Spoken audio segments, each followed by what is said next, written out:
There are hundreds of VPNs to choose from, but our sponsor, Private Internet Access, is the only VPN that can fully prove they are not logging your internet activity. There have been multiple real-world cases where the FBI came to PIA with a court order legally requiring them to hand over user activity logs, and Private Internet Access had nothing to give them because they don't log user activity in the first place. Private Internet Access's software is also fully open source, so users can verify for themselves that activity is never logged. You get 83% off, which is just $203 a month, and 4 months extra for free at piavpn.com/DavidP. The link is in the description. Well, in the midst of the good news about hostages being released in Israel and Gaza, Donald Trump's latest trip abroad went exactly how you would expect: a complete and total humiliation. He praised dictators. He sweated and babbled through speeches. He managed to insult entire countries and their leaders. And the America First guy is now spending more time drooling over authoritarian leaders and begging for their approval than actually maintaining relationships with our democratic allies. So we're going to look at Donald Trump's hot mic disaster with the Indonesian president. We'll look at his praise for Egypt's brutal regime. We're going to look at all of it, including his call for Benjamin Netanyahu to be pardoned.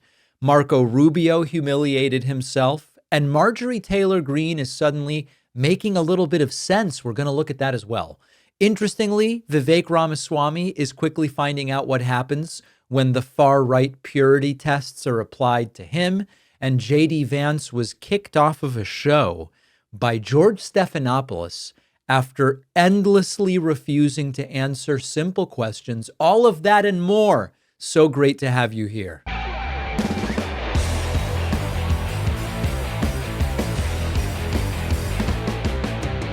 We start today with not much of a shock. Donald Trump praising yet another dictator. He loves dictators. He's impressed at how dictators just do what they want. And you know, George W. Bush once said, "This would be a lot easier if I were a dictator." But even George W. Bush did not attempt to become one, and he didn't flatter dictators around the world. Bush was terrible. Don't go in there, David. Are you saying Bush was good? No. But Bush at least respected some basics about what the United States of America is supposed to be. Here is Donald Trump in Sharm el-Sheikh, Egypt, on this completely harebrained, dilapidated, and disastrous Middle East tour, saying, look at how great Egypt is doing. They have no crime here. There's a lot of respect, and I think you'll see some tremendous progress, both in the Middle East. This country is doing very well. It has good leadership. It's about leadership. And it's really nice when you say, how is your crime situation? And they don't even know what you're talking about. What do you mean crime? We don't have crime. Because if he has crime, he puts it out very quickly. Some people think that's not nice, but I think it's great. Some people think that brutal authoritarianism, it's not so nice. But I think it's absolutely great. And Trump continuing to wax poetic about brutal authoritarianism. We're in a country where a friend of mine is a very powerful leader. And my friend is right here, the president, also the general, you know. Sometimes usually I call him the general because he's both, and he's good at both. And they've done a fantastic job. By the way, I hate to already interrupt. This is another one of Trump's things. He is such an authoritarian down to his bones that he loves the whole thing where the political leader also is the general. He likes it in North Korea with Kim Jong-un. He's very impressed with this sort of blending of civil and military leadership that you see in dictatorships. You know, interestingly, Venezuela kind of has the same thing. But Venezuela, Trump doesn't like. It's just who he likes at the end of the day. And they have very little crime, you know, because they don't play games. That's why. They don't play games like we do in the United States with governors that have no idea what they're doing. The governors should be more like the brutal dictator that runs Egypt. Now, understand who Donald Trump is talking about here. He's talking about Abdel Fattah Saeed Hussein Khalil el-Sisi. I just know him as Fattah, but others know him as Abdel Fattah Saeed Hussein Khalil el-Sisi. This is a brutal dictator in a country with sham elections. He disappears his opposition. He tortures his opposition for spreading, quote, false news, for insulting the state. And the regime that Donald Trump is proudly and gleefully praising for its low crime gained power through a coup and subsequent Rabat massacre of 1,000 or more unarmed protesters over a decade ago. The Mukhabarat disappears and tortures people. This is a terrible authoritarian disaster, and Trump just loves it. And here he is romanticizing when they first met. Wow, what an incredible day. Doing very well. We're very proud of him because we knew each other from the beginning. The first time I met, it was in a hotel, and I was going to meet him, and then Hillary Clinton was following me. Remember Hillary Clinton? And he liked me so much, he never even got to see Hillary. He saw her for about 2 seconds. But he didn't really want to waste a lot of time. He knew what was going to happen. But that was the first time we met, and we had a very good chemistry together.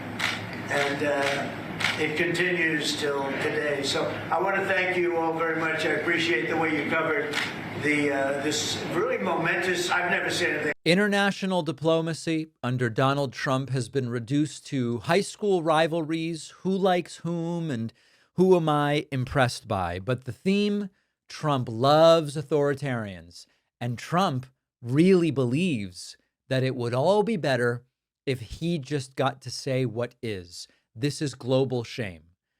Putin, Kim Jong-un, Orbán, it's a long list, and you can add el-Sisi to that list. Donald Trump was caught on a hot mic speaking with the Indonesian president, Subianto, and it is difficult to hear exactly what they're talking about. But what is really clear is that Subianto is talking to Trump about some kind of project. And he says, "Can I meet Eric?" And Trump goes, "Yeah, I can set that up." And Subianto says, "Or Don Jr." Now, I have an opinion as to what they're talking about here. It's completely criminal, mind you. But this is extraordinary, extraordinary hot mic video. Let's listen carefully. Okay, here we and just what I believe is happening right here is what they accused Hunter Biden of without any evidence. Take a look. I would like to know is in a region safe. So right now, Subianto's telling Trump it's in a region that's not very safe. All right. Can I meet Eric? So now Subianto says, "Can I meet Eric?" And Trump says, "Yeah, I can put you in touch. He's a good kid." By the way, Eric's almost 50. Oh, wait, is that true? How old is Eric Trump? I want to be precise. Sorry, he's only 41. I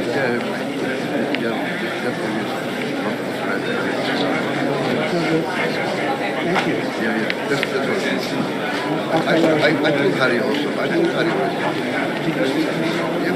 We'll look for better places. We'll look for a better place, says Subianto. Yeah, all of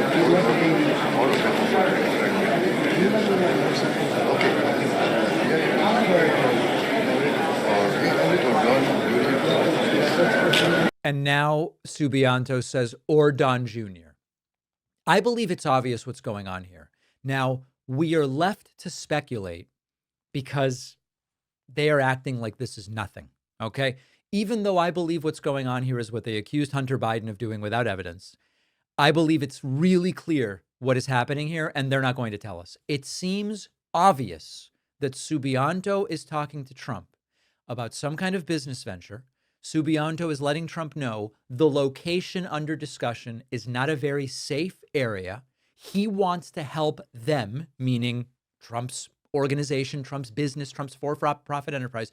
He wants to help them identify a better location for whatever project this is, and he would like to be put in touch about it with Eric or with Don Jr. This is Donald Trump in an official capacity as president of the United States talking about private for-profit business for the enrichment of himself and his family. That is what is taking place here. Donald Trump is trading on the reputation of the American presidency to do private business deals with other countries. Now, you might say, well, it sounds like the Indonesian president is corrupt too. Sure. I just have nothing to do with voting or with elections or with politics in Indonesia. That's for the Indonesians to figure out what they want to do with. But this is what they said Hunter was doing. And Trump is doing it. Trump is doing it. Now, if you think this is bad, at another point, Trump points to an official from the United Arab Emirates during a photo op and says, lots of cash, lots of cash. He's bragging that the people who bribed him with an airplane have a lot of money. Oh boy, do they. Egypt has to go, yeah?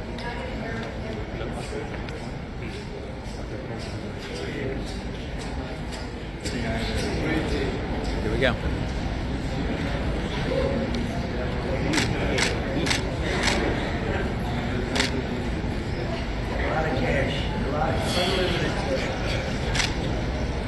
A lot of cash, unlimited cash, bragging that the people who bribe him have a lot of money, even though there's still people in the United States who can't afford food.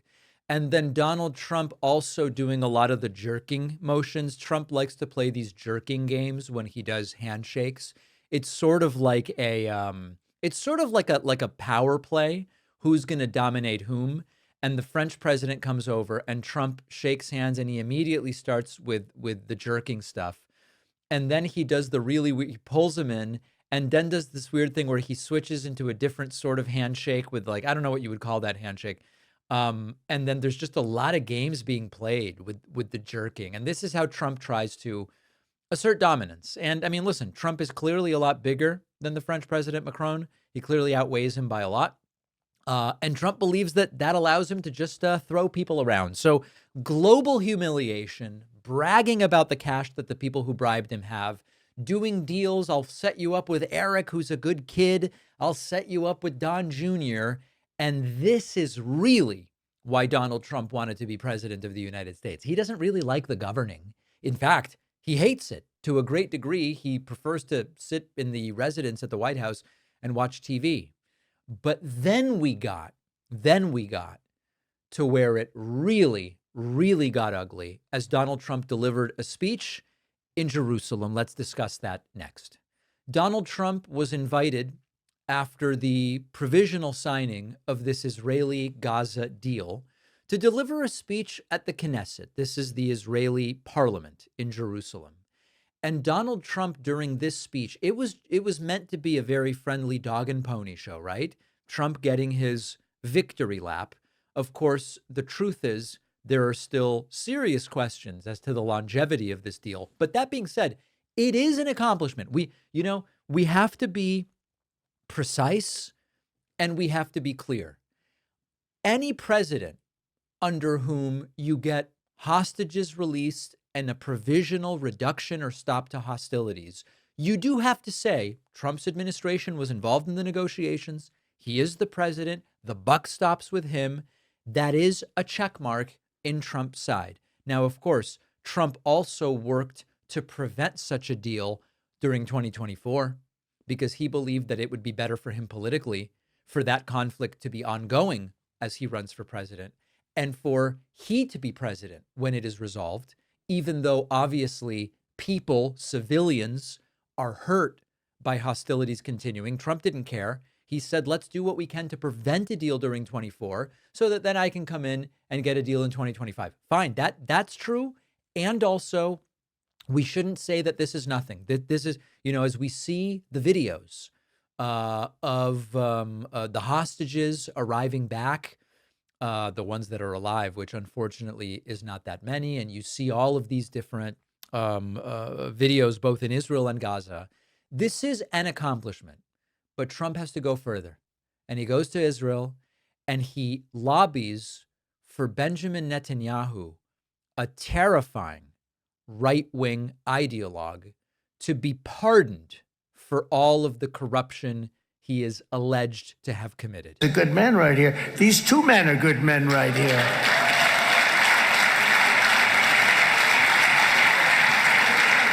Hey, I have an idea. Mr. President, why don't you give him a pardon? Give him a pardon. Come on.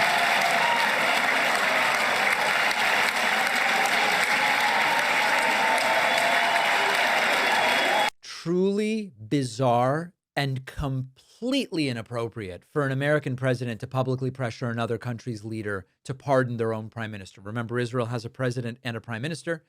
Imagine the outrage if Barack Obama had gone abroad.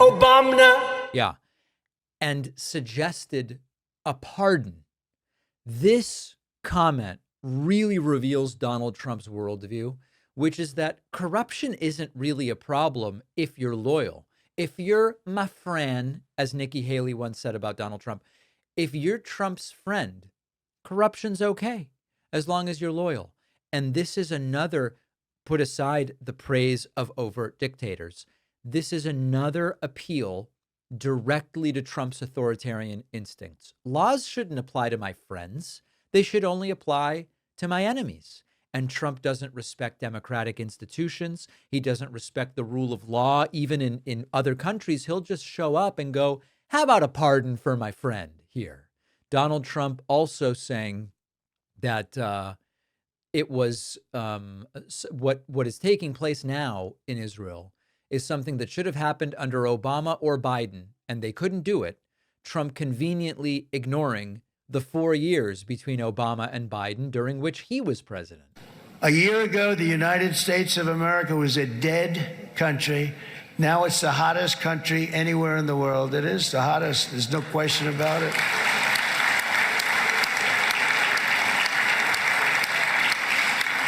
In fact, if you go back a year ago, before the election, although once we had November 5th, we became hot because people got it. I would say November 5th was a time that we became really hot. But once you go back a couple of years, if I were in charge and the country was doing what they were, nobody was going to ask me to speak. Nobody asked Joe Biden to come up and speak, I guarantee you that. And if they did, he would have turned them down, I promise you. He didn't speak. He didn't speak, and he didn't speak well. But all of the countries in the Middle East, it could have, what we're doing now, it could have happened a long time ago, but it was strangled and set back almost irretrievably by the administrations of Barack Obama and then Joe Biden. It was. And what's interesting about that is that Trump again seems completely unaware of his own presidency. What happened between Obama and Biden? Well, Trump was president for 4 years, and whatever failed accomplishments he's pointing to Obama and Biden for, he should also apply to himself. Now, I do think it's important. I know most of you get this. This deal does not resolve the Israeli-Palestinian conflict. I know you all know that, but just to sort of like get it on the record, we still don't have resolution with regard to a durable Palestinian state. I continue to say that under Netanyahu, we are not going to seriously get long-term peace because it is not in his interests. We do not have the blockade resolved. We don't have the status of Jerusalem resolved. Nothing has been resolved. Hopefully these immediate hostilities are really coming to an end. But there is a long way to go here. And Donald Trump, of course, conveniently ignoring history there. We will have much more about this and Trump's trip on today's podcast. If you're just watching a YouTube clip right now, obviously like the video and hit subscribe. But remember that you can get my full audio podcast on Spotify, Apple Podcasts, or wherever you prefer to get your podcasts. Do you ever feel like you're being watched online? It's because you are. Even in incognito mode, your internet activity can still be tracked by your internet service provider, by big tech, by data brokers, and even by the government. The solution is our sponsor, Private Internet Access, a VPN that hides your IP address so you can't be tracked online, and so you can access websites and content normally not available in your region. Private internet access is the only VPN that can prove in multiple ways they do not log your internet activity.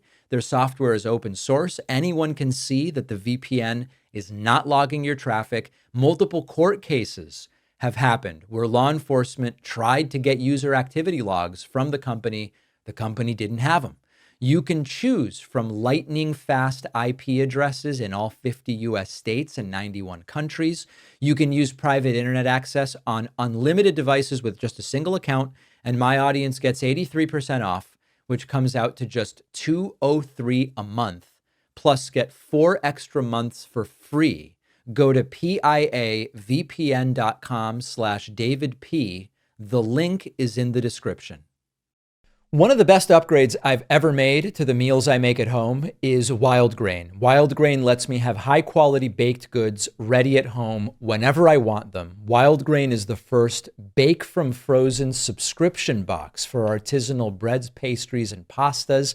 You can customize your box online. If you're gluten-free, they've got it. It all goes in your freezer. You put it right in the oven, 25 minutes or less. No need to thaw, no need to prep, no need to clean up. They've got some great limited time fall items, pumpkin cinnamon biscuits, my favorite, apple cider donuts. I grew up with these in New England. They've been a hit in my kitchen. The biscuits are buttery and flaky. The donuts are just a little crispy on the outside, warm, spiced center. Impressive stuff. You would never know it was baked from frozen. And also, Wild Grain's slow fermentation process makes their breads more nutrient-rich and flavorful. So maybe it's a cozy weekend breakfast or something to add to dinner. Wild Grain makes it easy. And for a limited time, you can get $30 off your first box, plus free croissants in every box when you subscribe at wildgrain.com/Pakman. The link is in the description.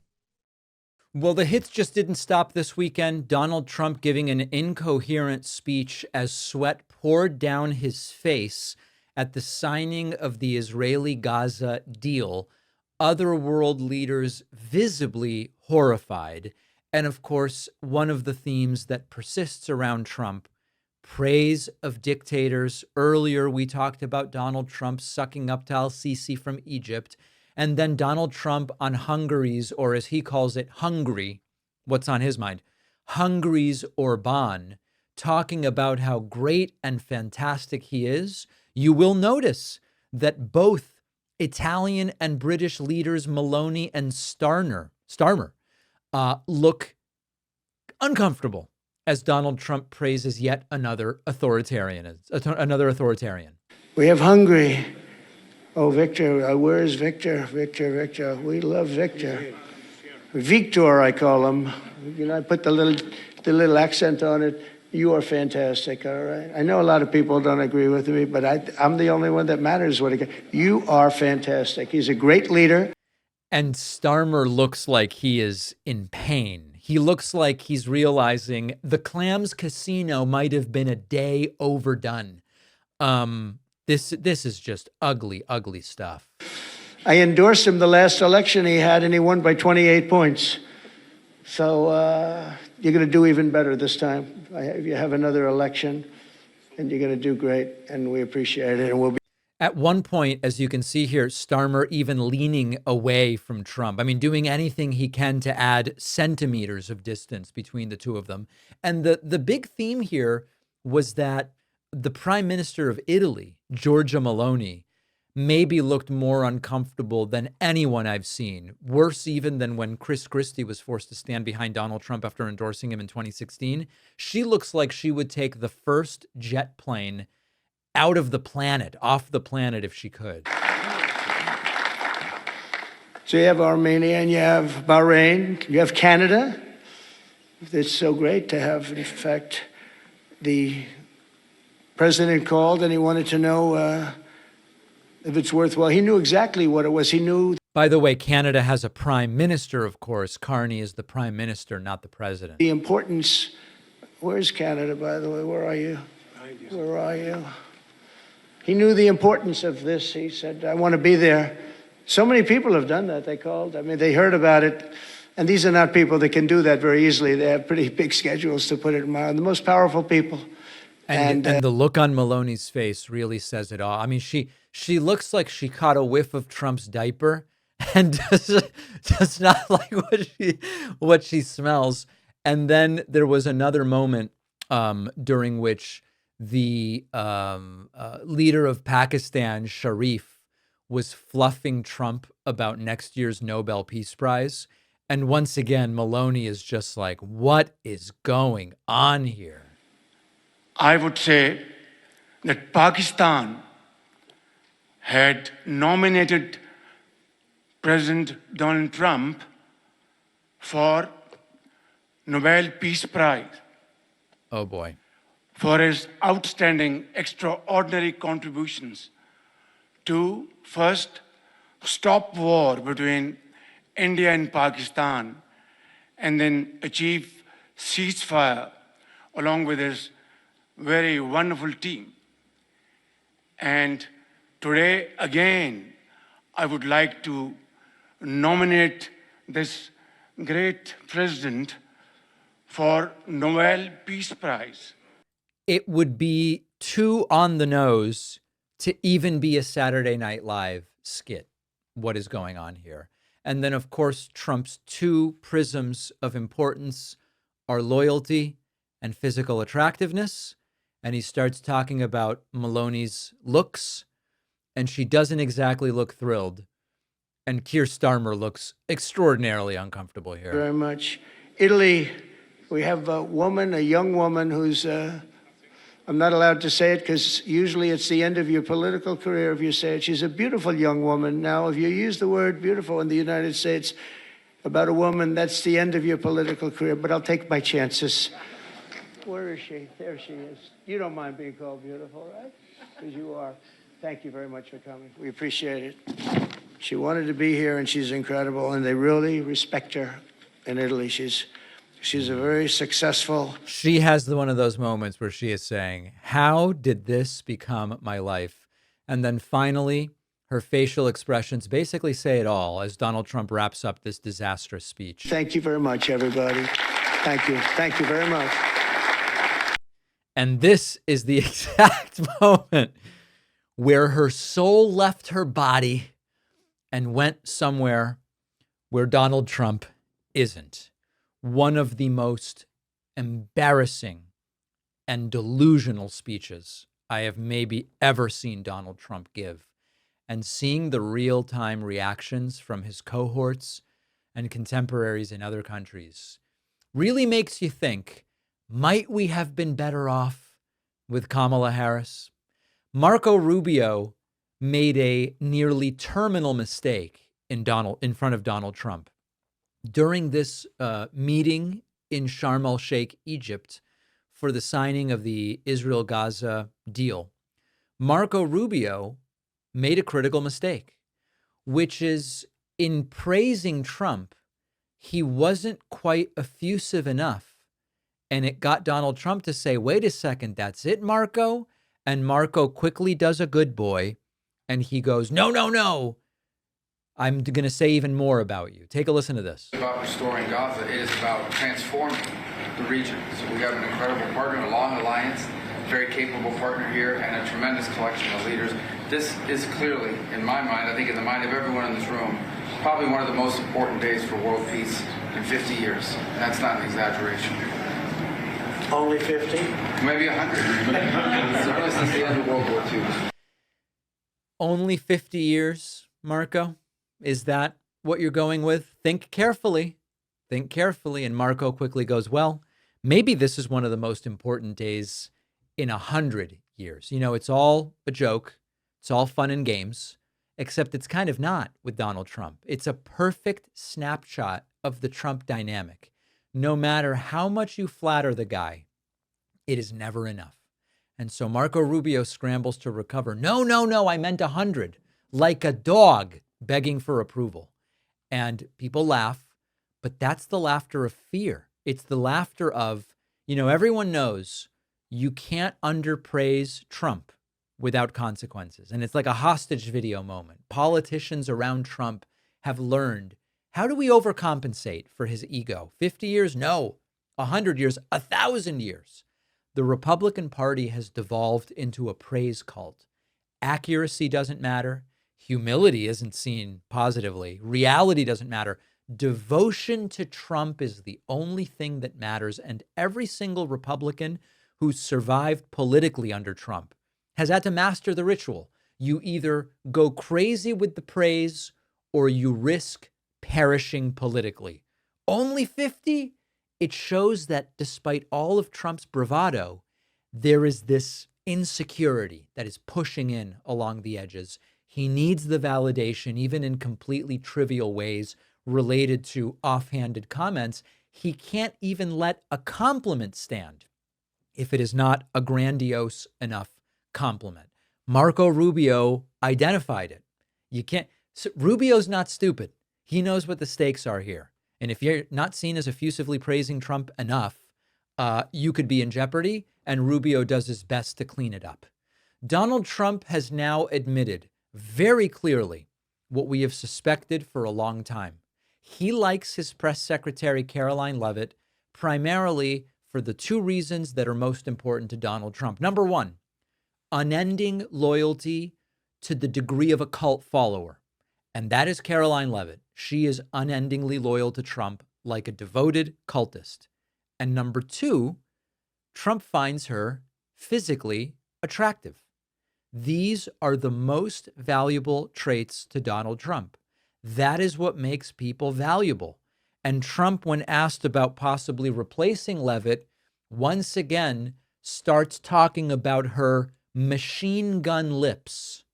Oh, my goodness. Talk to him. And I've never failed in working it out like immediately. Is that right? How's Caroline doing? Is she doing good? Should Caroline be replaced? No. That's up to you, sir. It'll never happen. Nobody wants to. I said she does a great job. Do you want to elaborate on the And those lips, they move like a machine gun, right? Do you want to? Those lips, they move like a machine gun, right? This is not the first time that Donald Trump has talked about those lips, that face, when it comes to Caroline Leavitt. Just in the speech in Sharm el-Sheikh, Egypt, part of 90% of what he said he liked about the Italian Prime Minister, Giorgia Meloni, was that she's beautiful, a beautiful young woman, according to Donald Trump. He is making it very clear. He is very attracted to Caroline Leavitt, and that is worth its weight in gold when it comes to job security under Donald Trump. Now, a couple of other wacky moments during this impromptu press conversation. This was on the plane home from the Middle East. Donald Trump asked if he has a message for J.B. Pritzker. This was his message. I'll be speaking to Governor J.B. Pritzker tomorrow. Do you have any messages or questions for him? Well, I think he should beg for help because he's running a bad operation. He should beg for help, is Trump's message to J.B. Pritzker. And then finally, Trump doubling down. He's just so impressed with how little crime Egypt has, which, as we know, authoritarian regimes often have very little crime, but that doesn't mean that they are great places to live. Mr. President, you spoke to Here we go. Egypt. She can ask more questions this morning. Go ahead.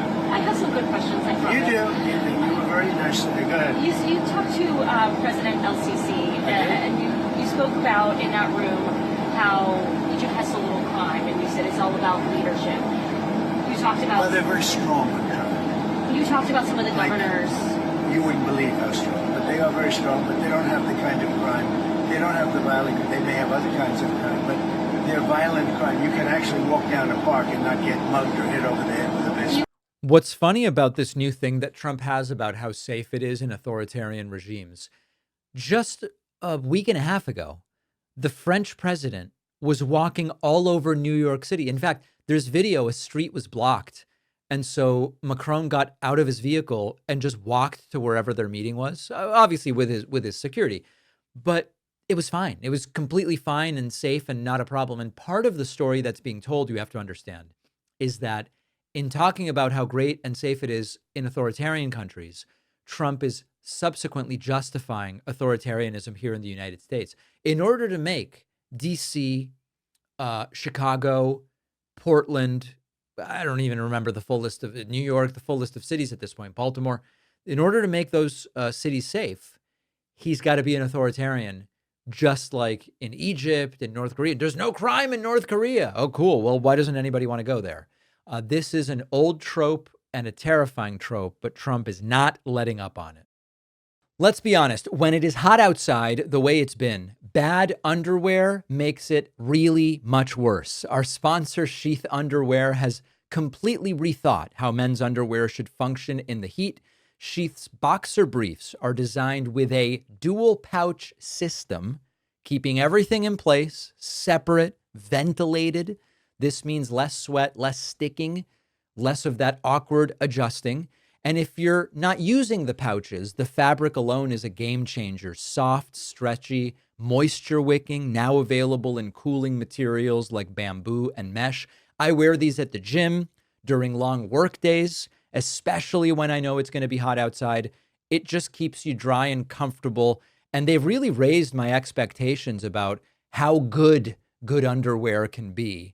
Wearing Sheath is like having built-in climate control for the lower half of your body. Everything stays cool, dry, and where it should be. If you've never thought much about your underwear, this is the one brand that might make you start. Go to sheathunderwear.com/Pakman. Use the code Pakman for 20% off. The link is in the description. Vice President J.D. Vance got himself kicked off of George Stephanopoulos' show. He was repeatedly asked, did Tom Homan take the $50,000? And J.D. Vance delivering really a clinic in disinformation and how not to answer a question. He's doing all the things that we've studied before. This is like an academically instructive example. He tries to answer a question that isn't the one that was asked. He plays semantics games. He attacks the interviewer. He attacks the entire institution, and he attacks the media more broadly. And one of JD's weaknesses that I think you'll see here is that he tries to act a little too slick when he does this stuff, and he comes off as too patronizing. Take a look at this. This is just, I don't know that there's a better example. The White House border czar Tom Homan was recorded on an FBI surveillance tape in September 2024, accepting $50,000 in cash. Did he keep that money or give it back? George, you've covered the story ad nauseum. Tom Homan did not take a bribe. Now, remember, the question was, did he take the money or give it back? Answer, he didn't take a bribe. Now we are talking about a distinction that is about whether the money counts as a bribe. This is a different question than the one that George asked. A ridiculous smear, and the reason you guys are going after Tom Homan so aggressively is because he's doing the job of enforcing the law. I think it's really preposterous. I know Tom. I think that he's a good man. He gets death threats. He gets attacked. He gets constantly threatened by people because he has the audacity to want to enforce the country's immigration. Now he's doing a pivot. So first is answer a different question than the one asked, then pivot to something different. Laws. I think that it would be a much more interesting story about why is it that Tom Homan, who is simply enforcing Americans' immigration laws, is getting constantly harassed and threatened to the point of death threats. That's a much more interesting question that I think journalists should focus on. We can agree to disagree on that question. Well, wait, you said he didn't take a bribe, but I'm not sure you answered the question. Are you saying that he did not accept the $50,000? George, this story has been covered ad nauseum. He did not take a bribe. Did he accept $50,000? I'm sure that in the course of Tom Homan's life, he has been paid more than $50,000 for services. Notice that again, he's answering a question that wasn't asked. Has he accepted money for services? The question is, did he accept the $50,000 at issue here on camera, on recording, that the FBI was investigating? The question is, did he do something illegal? And there's absolutely no evidence that Tom Homan has ever taken a bribe or done anything illegal, which is why he's working in the administration. I'm asking you, did he accept the $50,000 that was caught on the surveillance tape? Did he accept that $50,000 or not? George, I don't know what you're talking about. Did he accept $50,000 for what? Next is feign confusion. He was recorded on an audio tape in September 2024, an FBI surveillance tape, accepting $50,000 in cash. Did he keep that money? Accepting $50,000 for doing what, George? I'm not even sure I understand the question. Is it a crime? Even the far left media like yourself. So I'm actually not. Now he's starting to attack George. This is now part 4 of this. Not sure what the precise question is. Did he accept $50,000? Honestly, George, I don't know the answer to that question. What I do know is that he didn't violate a crime. If you don't know what he did, how do you know it wasn't a crime? So you don't, what was caught on the tape, you're saying right now you don't know whether or not he kept that money? I don't know what tape you're referring to, George. I saw media reports that Tom Homan accepted a bribe. There's no evidence of that. And here's, George, why fewer and fewer people watch your program and why you're losing credibility. Because you're talking for now 5 minutes with the Vice President of the United States. And of course, it's been 2.5 minutes. But importantly, the reason it's going on this long is J.D. Vance won't answer the question. This is a classic. Shift the blame. Not I won't answer a simple question 5 times. You won't stop asking me about it. About this story regarding Tom Homan, a story that I've read about, but I don't even know the video that you're talking about. Meanwhile, low-income women can't get food because the Democrats and Chuck Schumer have shut down the government. Right now, we're trying to figure out how to pay our troops because Chuck Schumer has shut down the government. You are focused on a bogus story. You're insinuating criminal wrongdoing against a guy who has done nothing wrong. And of course, George is not insinuating anything. He's just trying to figure out, do you acknowledge that he took the money? Instead of focusing on the fact that our country is struggling because our government's shut down. Let's talk about the real issues, George. I think the American people would benefit much more from that than from you going down some weird left-wing rabbit hole where the facts clearly show that Tom Homan didn't engage in any criminal wrongdoing. It's not a weird left-wing rabbit hole. I didn't insinuate anything. I asked you whether Tom Homan accepted $50,000, as was heard on an audio tape recorded by the FBI in September 2024, and you did not answer the question. Thank you for your time this morning. No, George, I said that I don't. Up next, we'll be and gone just kicks him off the show. Every single interviewer should treat these guys like this. If there's a criticism here of Stephanopoulos, is that he actually should have jumped in more quickly and said, not the question I asked, Mr. Vice President. Let me ask the question again and see if you want to take another shot at it. And one of the things about J.D. Vance, these are not novel techniques. Like media trainers will tell you, reframe the question to one that's more favorable to you. Did he take the money? He didn't take a bribe. Okay, classic example. Pivot elsewhere. This is really about people upset that Tom Homan is doing great work, kicking people out of the country or whatever. Go back at the person asking you the question. He's doing all the things that you're trained to do, although some media trainers would say don't attack the person asking the question. It sort of depends on the environment. But the problem for JD is that he comes off too condescending. He comes off patronizing. He comes off too slick with his whole, I don't even know what you're talking about. I'm sure he's been paid money for work that he's done over his career. No, that's not what we're talking about. Good for George Stephanopoulos. He could have done even better. And this is how you've got to deal with these people. Something is off with Congresswoman Marjorie Taylor Greene. She's making a little bit of sense. And when Marjorie Taylor Greene is making a little bit of sense, it's one of two things. She's either glitching or the universe itself must be collapsing in on itself. She's suddenly making sense about some issues. She's talking about inflation and wages and the Epstein files and discharge petitions. This is all stuff that she normally butchers. Is Marjorie Taylor Greene breaking with MAGA, or does she just care about these specific issues? Is she angling for re-election and thinks this is the way to do it? Here's Marjorie Taylor Greene on CNN talking about the Epstein files. And she says, listen, Adelita Grijalva has been elected. She's eventually going to be sworn in. They're eventually going to have the votes on the Epstein files. I don't understand what my fellow Republicans are doing. Is the Jeffrey Epstein files, wanting to release those. I know Democrats have also been calling for that, a few other Republicans as well. The Democrats are accusing Speaker Johnson of delaying the swearing in of Arizona's Democratic Congresswoman-elect because she would give the last vote needed to release those Epstein files. I'm wondering, the Speaker, for his part, he has denied that. He said it's because of the shutdown. Have you spoken to him? Do you think she should be sworn in right away? Well, I'll say it like this. I can't conclusively say if that's why the House is not in session, but the House should be in session. And the House should be in session for many reasons. We have appropriation bills that need to get passed. There is a new Democrat that's been elected that does deserve to be sworn in. Her district elected her. We have other bills that we need to be passing. And if it's to avoid the discharge petition, why drag this out? That is going to have 218 signatures. And so I say go ahead and do it and get it over with. Listen, she is being sensible here. And what this suggests to me is that a lot of the right-wing nonsense we hear is performative. Now, we've had this conversation on the show before.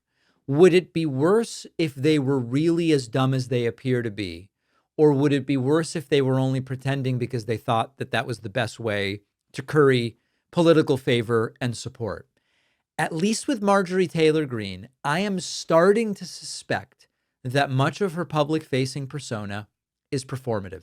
She is actually describing the procedural situation accurately. That is rare for her. And it's weird to hear her sound like a legislator. She is frustrated because the leadership that she once supported doesn't have a plan and they are slowly losing control. She's not really rebelling against Donald Trump, at least not yet, but she's clearly annoyed to a degree with how ungovernable MAGA has become. Now, there was another interesting segment. She was on Tim Dillon's podcast. I believe Tim Dillon's a comedian primarily. And he asked her, what about Trump's administration and just doing things to improve the average person's life? And Marjorie Taylor Greene, with some inaccuracies, gives a pretty good assessment of where we are. Take a listen to this. When you look at an issue like healthcare, an issue like affordability, has the administration done enough to help the quality of people's lives? At this point, inflation is stabilizing sort of, but prices have not come down at all. The job market is weakening. Job market is still extremely difficult. Right. Wages have not gone up. Health insurance premiums are going to go up. Car insurance goes up every year. People's homeowners insurance goes up. Rent is going up. Young people have no hope of buying a home. And then when they try to buy a home, they end up, like I said, when you look.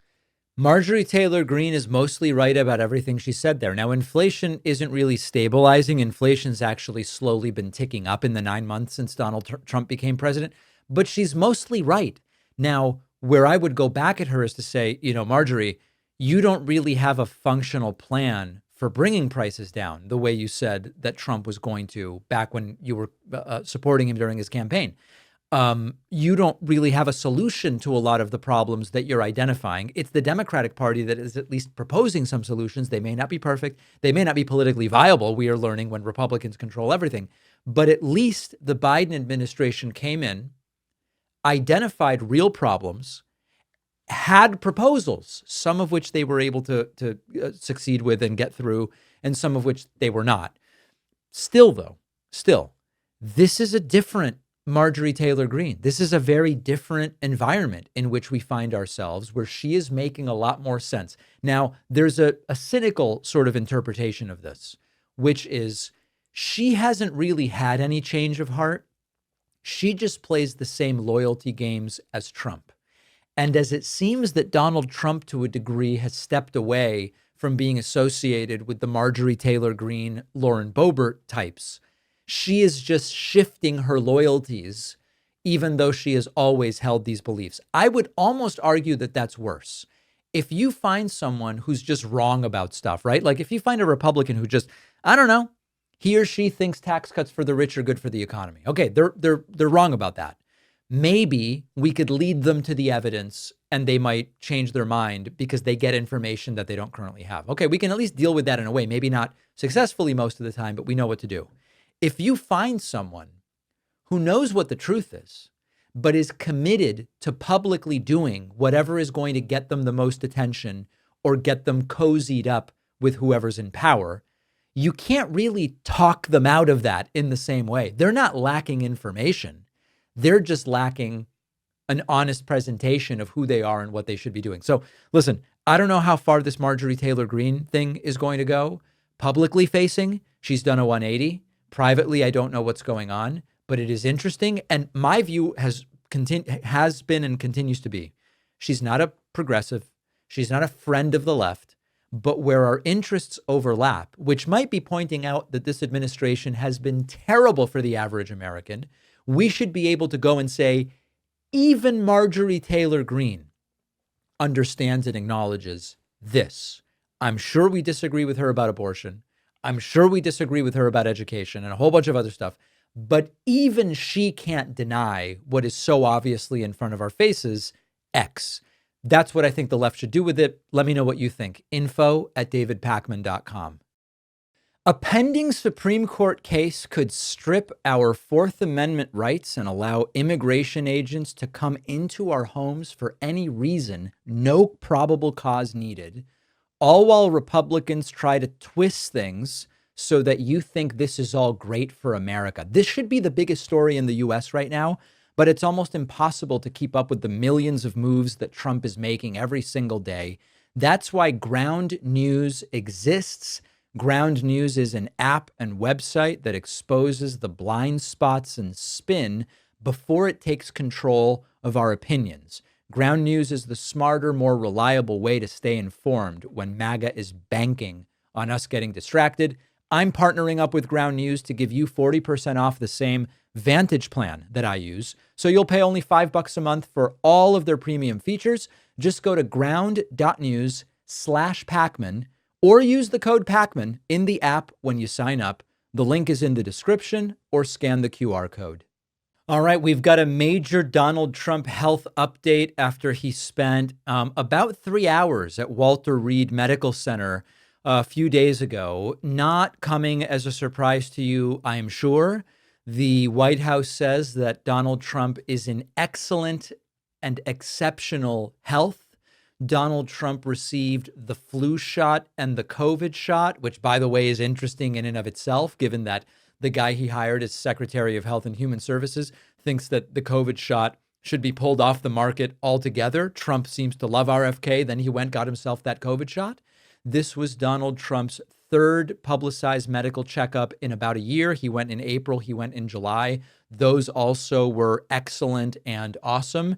And you might remember that after the July evaluation, they, quote, came clean on Donald Trump's chronic venous insufficiency. Now, what's funny to me is a major health update about the president's health status from the White House would be really valuable to us if it didn't feel like it was all completely made up and useless information designed to deceive everybody as to Donald Trump's actual physical state. Like, for example, one of the things that came out of this Donald Trump physical or examination is his cardiac age is 14 years younger than his chronological age. In other words, Trump is 79, but he has the cardiac health of a 65-year-old. Wow. Oh, interesting. Whoa, he sounds so healthy, right? The only problems are he's obese, his hands are turning black, his fluid buildup in the lower legs is getting worse and worse. He has extreme difficulty climbing stairs, eats a terrible diet, and doesn't exercise. But lo and behold, his health is exceptional. And don't believe your eyes. Don't believe what you see. Don't believe what he sounds like. Don't believe what he looks like. Simply acknowledge he's 14 years younger than his chronological age from the standpoint of cardiac health. CNN did a piece about him. I have to admit, there's actually at least they're mentioning some of the apparent health problems that he's having. You remember, Jake, it was November of 2019 where he had that surprise visit to Walter Reed. It was not announced. I think it was even on a weekend where all of a sudden he went to Walter Reed, and then again in June. So if you look at the cadence of that, there have been times when it's more than annual. So in that sense, not that surprising. But again, I worked at the White House. I seen that White House medical facility. It's pretty good.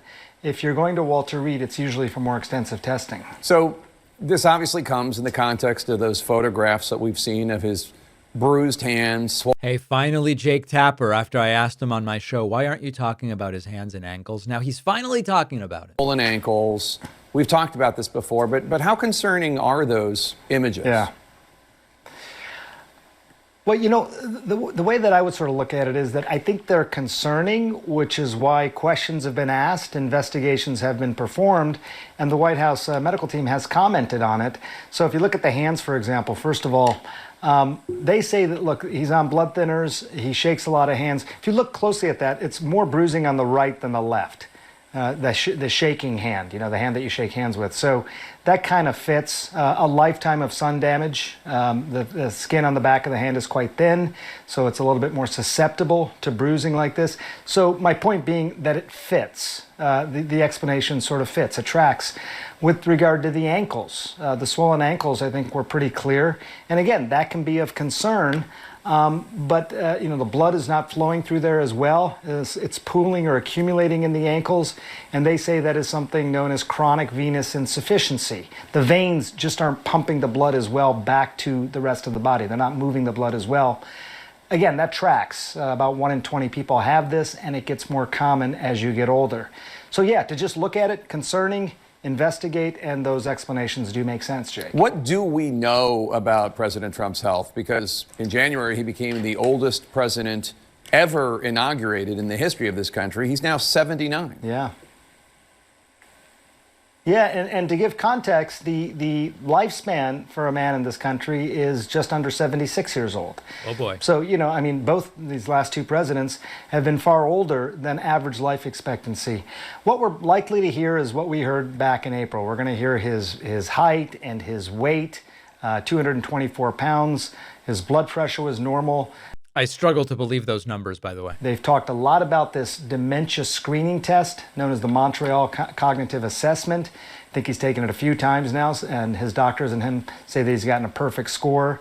The skin I just mentioned.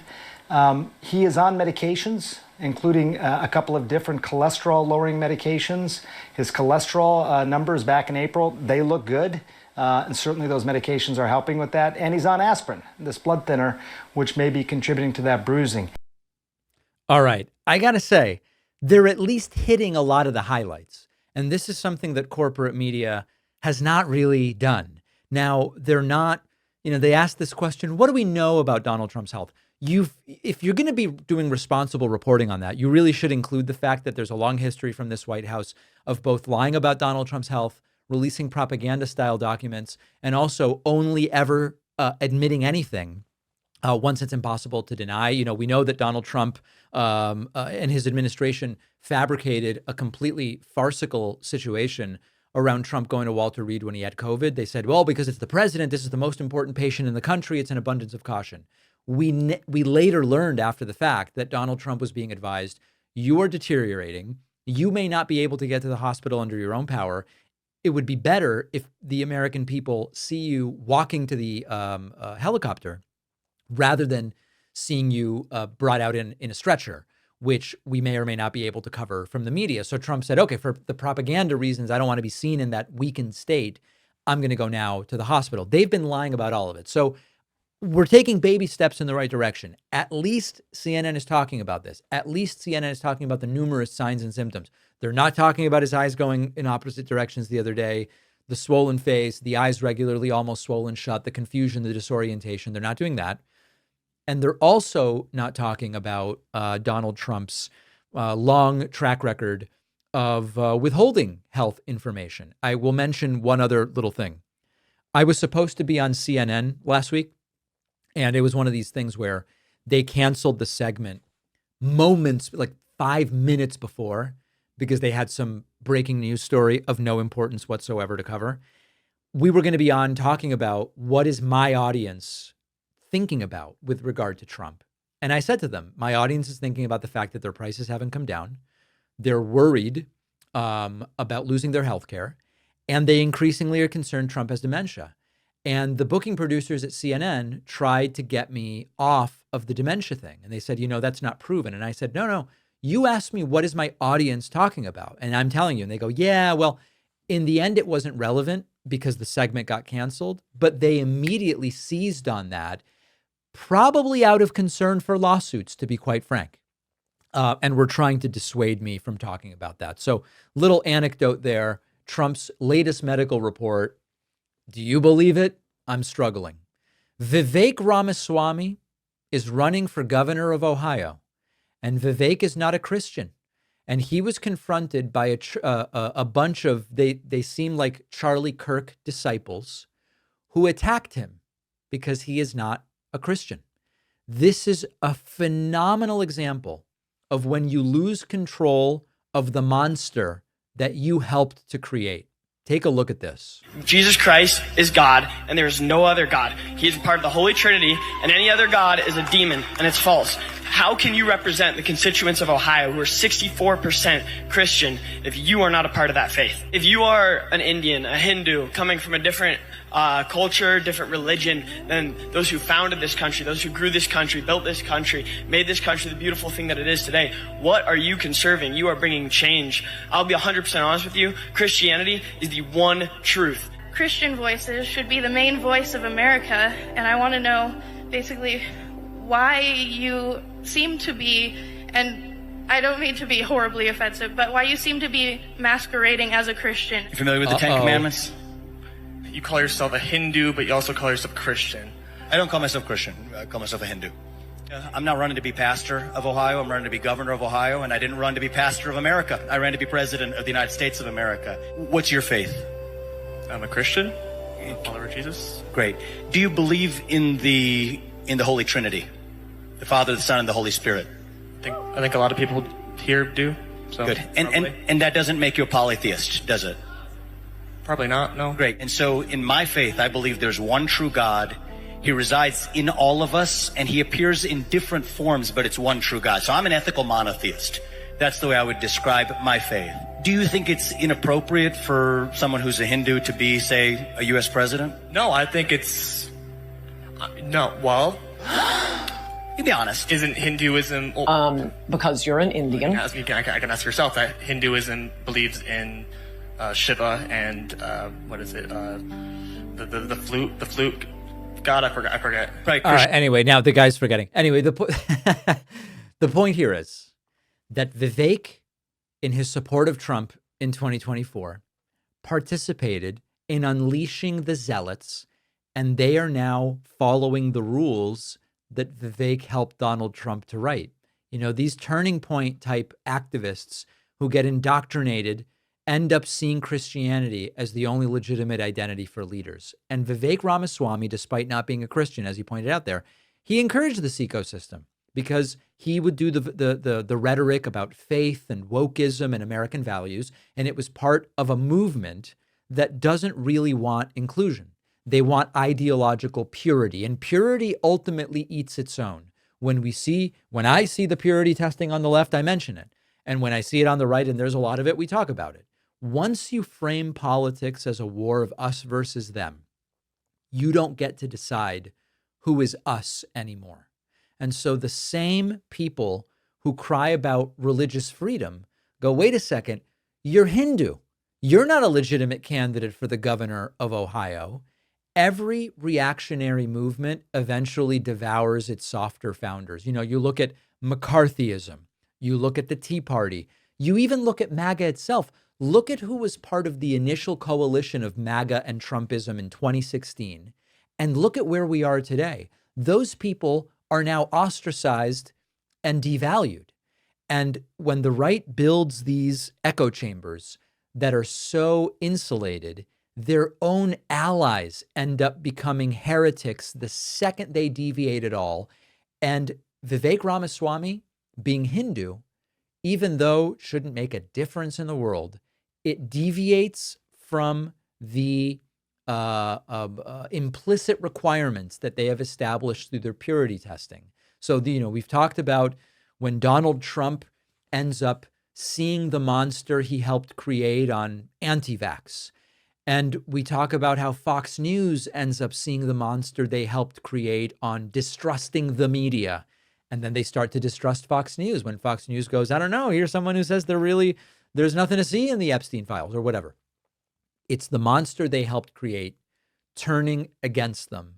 And now Vivek is up against it. We've got a great bonus show for you today. We will talk about what's happening in airports and the propaganda video that is being required of some and rejected by others.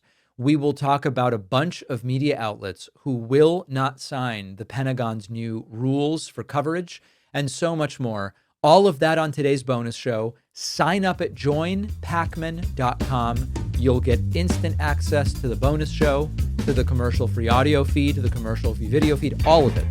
I'll see you then. And of course, I'll be back tomorrow.